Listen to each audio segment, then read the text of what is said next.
취업 사이트는 떠다 먹여주는 서비스가 약 3가지 정도 있다. 하지만 내가 원하는 정보는 직접 찾아가서 물을 떠먹어야 된다.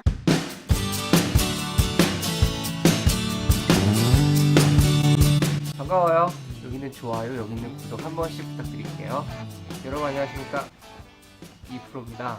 당분간은 취업 관련된 컨텐츠를 계속 해보려고 해요. 그래서 오늘은 취업 정보를 어디서 얻는가에 대한 얘기를 해보려고요. 사실 취업 정보가 어디 있다고 막 알려주는 사람 자체가 원래 없어요. 다 자기가 알아서 하는 건데 TV 광고 혹은 옛날에 내가 알바 구할 때 했었던 거 뭐 그 정도 갖고 있는 지식으로 찾다 보면은 남들은 다 알고 있는데 나는 모르는 그런 취업 꿀팁, 꿀 사이트들을 제가 놓치게 됩니다. 그리고 모든 사이트들을 모니터링 할 수가 없어요. 글 쓸 시간, 뭐 자소 쓰는 시간도 부족한데 그거를 계속 쳐다보고 있을 수가 없단 말이죠. 그래서 제가 간략하게 반드시 챙겨봐야 하는 사이트들 몇 개 찝어드릴게요. 이 사이트들 잘 모니터링 하셔서 이번 취업 시즌 놓치는 일이 없도록 제가 좀 도와드리도록 하겠습니다. 첫 번째로는 제가 상반기 하반기 취업에 대한 정보들 계속 올릴 거니까 제 동영상 많이 봐주시고요. 일반적으로 알고 있는 사이트들 있으실 거예요. 요즘 친구들은 뭘 제일 유명하게 생각하는지 잘 모르겠네. 잡코리아 신입사원이 그 채용 달력을 깔끔하게 보여주기 때문에 잡코리아를 일단 제일 먼저 추천드리고요. 두 번째는 제가 애용했었던 자소설닷컴이라는 사이트예요. 거기를 통해서 이 영상을 알게 되신 분들 꽤 될 텐데,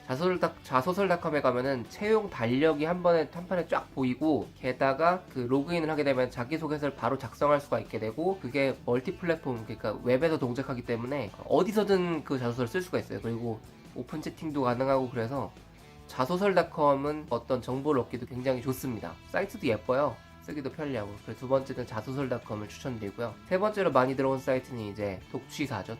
독취사 취뽀류의 어떤 카페들. 저는 취뽀는 들어가진 않고요. 독취사 네이버 카페 독취사만 들어가는 편인데, 거기에 우리 같은 컴공 같은 경우에는 좌측에 뭐 스크롤 2번 정도만 내려주면은 IT 연구개발직 관련된 게시판이 하나 따로 있어요. 제가 계속 모니터링 하는 건 아니지만 요즘에 많이 올라오고 있습니다. 그쪽에서 올라오는 그런 회사들, 우리가 이름을 모르는 회사가 많이 있을 수 있어요. 하지만 거기를 주시해야 됩니다. 거기에 꿀 회사가 많이 나올 수가 있어요. 이렇게 제가 추천하는 사이트는 일단은 3가지예요. 잡코리아 신입사원, 그 다음에 자소설닷컴, 그 다음에 독취사 취뽀, 이렇게 3군데입니다. 근데 여기만 보고 있으면은 사람들이 떠먹여주는 정보만 보는 그런 형국이 되게 됩니다. 정말로 내가 어떤 회사를 가고 싶은지에 대한 정보가, 그거를 찾아낼 수가 없어요. 남들이 주는 정보를 그냥 받아들이기만 한다면. 그래서 우리가 추가적으로 알아야 되는 곳들이 있는데요. 첫 번째는 자기과. 저 같은 경우에는 저기 어디 학교 그 컴퓨터공학과를 나왔는데, 컴퓨터공학과 취업 게시판이 항상 있어요. 뭐 없는 학교도 있을 수 있겠지만 거의 다 있습니다. 그 학교에서 취업에 관련된 서포트를 전적으로 해주기 때문에 학교 취업센터를 반드시 이용을 하시는 그런 습관을 들여야 됩니다. 나중에 공채가 잘 풀렸을 경우에는 뭐 아무런 문제가 없는데, 거기에서 좀 안 됐을 경우에 백업 플랜을 마련해야 되는데, 그럴 때 추천을 해주는, 우리 학교에서 개런티 해주는 취업센터, 거기서 얻는 정보가 굉장히 꿀 정보가 많이 있습니다. 실제로 연봉 같은 것도 괜찮게 맞춰주는 경우가 많아요. 동문 같은 분들이 많이 운영을 하시기 때문에 그런 회사, 그런 정보는 그 학교 취업 게시판을 꼭 쳐다보셔야 된다는 거 첫 번째였고요. 두 번째는 일단 본인이 직접 그 회사 취업 사이트를 들어가는 게 제일 정보의 정확성이 높거든요. 만약 우리 회사 인사과에서 어떤 채용을 낸다면 우리 회사 채용 리크루트 사이트에다 제일 먼저 올리게 돼 있어요. 그리고 그거를 퍼다가 어디 독취사든 잡코리아든 돈 내고 사람인을 쓰든 뭐 이렇게 다른 사이트에 퍼 나르게 되는 그런 구조를 취하게 된단 말이죠. 그래서 가장 중요한 정보는 각 회사의 취업 사이트에 있다는 걸 명심하시고요. 그래서 내가 갖고 싶은 회사의 리스트를 정리를 일단 하셔야 돼요. 리스트가 진작에 있으면 좋겠지만, 어떤 걸 참고하시냐면 업계 순위 그런 사이트들이 있어요. 뭐 뉴스 기사 같은 걸 검색하셔도 좋고, 게임 업계 회사 순위 뭐 이런 것들이 있으면은 거기서 내가 가고 싶은 회사를 체크해서 이렇게 리스트를 만들어 두는 거예요. 거기서 이제 시간이 날 때, 심심할 때마다 그 회사를 한 바퀴 쓱 도는 거죠. 즐겨찾기에다 하나의 폴더를 만들어 놓고, 좀 밥 먹고 심심할 때 그 사이트를 하나씩 돌면서 채용구가 떴나 안 떴나 살펴보는 거예요. 약간 노가다성이 짙은데 이거 굉장히 중요합니다. 왜냐하면은 공채로 채용을 하지 않는 회사가 있을 수 있기 때문이에요. 내가 알기 괜찮은 회사, 뭐 만약에 뭐 블루홀, 뭐 위메이드, 뭐 이런 회사가 있어, 뭐 괜찮은 회사래, 썬데이토즈 연봉 많이 준대, 막 그런 회사가 있을 경우에 공채를 한다는 것 자체가 회사 규모가 굉장히 크다는 얘기예요. 공채를 하지 못한 회사가 있을 수 있거든요. 그런 회사의 경우에 수시 채용으로 신입을 뽑는 경우가 있습니다. 수시 채용이 생각보다 괜찮아요.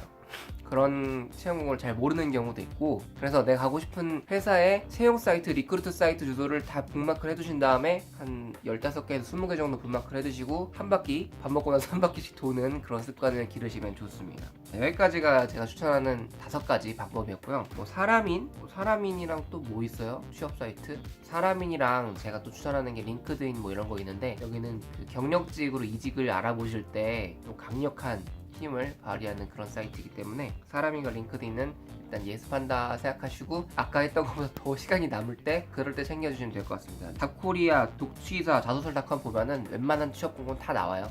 거기 있는 걸 일단 기본으로 활용하시고, 없다 싶을 때 제가 말씀드린 방법을 통해서 추가적인 정보를 얻으시면 되겠습니다. 여러분, 정보가 곧 경쟁력인 거 아시죠? 남들이 아는 거를 내가 모르고 있으면 되게 속상해요. 이거 꼭 챙기셔야 되고요. 이 뭐 추가적인 얘기긴 하지만, 서류 합격하신 다음에 독취사나 취뽀 이런 카페에 들어가면은 서류 붙은 사람들끼리 정보 교류를 많이 해요. 뭐 누가 붙었느니 어떻게 붙었느니 그런 얘기를 많이 하게 되고, 그런 데에 사람이 몰리게 되면은 면접 스터디 같은 걸 거기서 구성을 하기도 하거든요. 거기서 면접 스터디 사실은 대개는 큰 의미 없는데, 좀 난 여유 있다, 이 회사는 떨어져도 괜찮다, 한 번쯤 가서 놀다 오시는 것도 괜찮다고 생각합니다. 취업 준비하는 개발자 여러분, 많이 걱정되실 텐데 너무 큰 걱정하지 마시고 잘 될 거란 믿음을 가지고 열심히 한번 해보셨으면 좋겠습니다. 오늘의 요약을 하자면은, 취업 사이트는 떠다 먹여주는 서비스가 약 3가지 정도 있다. 하지만 내가 원하는 정보는 직접 찾아가서 물을 떠먹어야 된다. 이런 거 좀 명심하시고요. 다음번에는 또 질문이 왔는데, 또 기술 면접, 인성 면접에 관한 이야기도 좀 해보도록 하겠습니다. 오늘은 여기까지고요. 다음 영상에서 또 인사드릴게요. 여기는 좋아요, 여기는 구독 한 번씩 부탁드릴게요. 고맙습니다.